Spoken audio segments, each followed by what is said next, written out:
কে জানে কে আমার মাথা দিব্যি খেয়েছে। আস্তে আস্তে সব মাথার চুলগুলো পড়ে যাচ্ছে। টাগলা বান রাহি। অনেকদিন পর একটা বিয়ের নেমন্তন্ন পেয়েছিলাম, কিন্তু বিয়ের কার্ডের নিচে লেখা ছিল সুস্থ থাকুন, বাড়িতে থাকুন।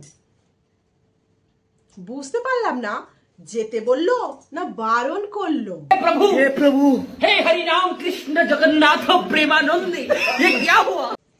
বউ কাকে বলে যে 5 মিনিট আগে ডালে নুন দিয়েছে কি না সেটা মনে রাখতে পারে না, কিন্তু হাজবেন্ড 5 বছর আগে রাগের মাথায় ঠিক কি বলেছিল সেটা কখনোই ভোলেন না, তাকেই বউ বলে।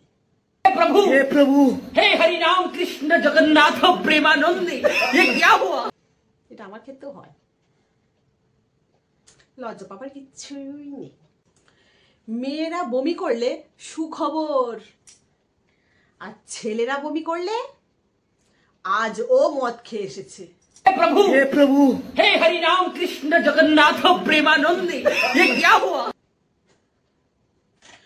আমার ভিডিও দেখে কয়েকজন এমন ভাবে কমেন্ট করে, এটাই বুঝতে পারি না ইনসাল্ট করে নাকি সত্যিই ভালো বলে।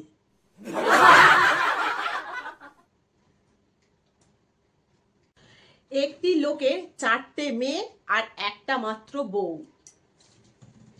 একটি মেয়ের বিয়ে দিয়েছে, 1 মাস হলো।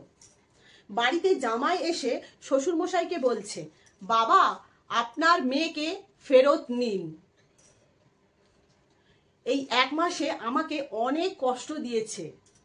সকালে ঘুম থেকে উঠে আমাকে দিয়ে বাসন ধোয়ায়, রান্না করায়, আরো সমস্ত কাজ করায়। তখন শ্বশুরমশাই বলল, জামাই তোমাকে আমি আমার বাঁশঝাড় থেকে একটা মাত্র বাঁশ দিয়েছি, সেটাও তুমি সহ্য করতে পারছো না? আর আমাকে দেখো আমি কতগুলো বাঁশের মধ্যে বসে রয়েছি।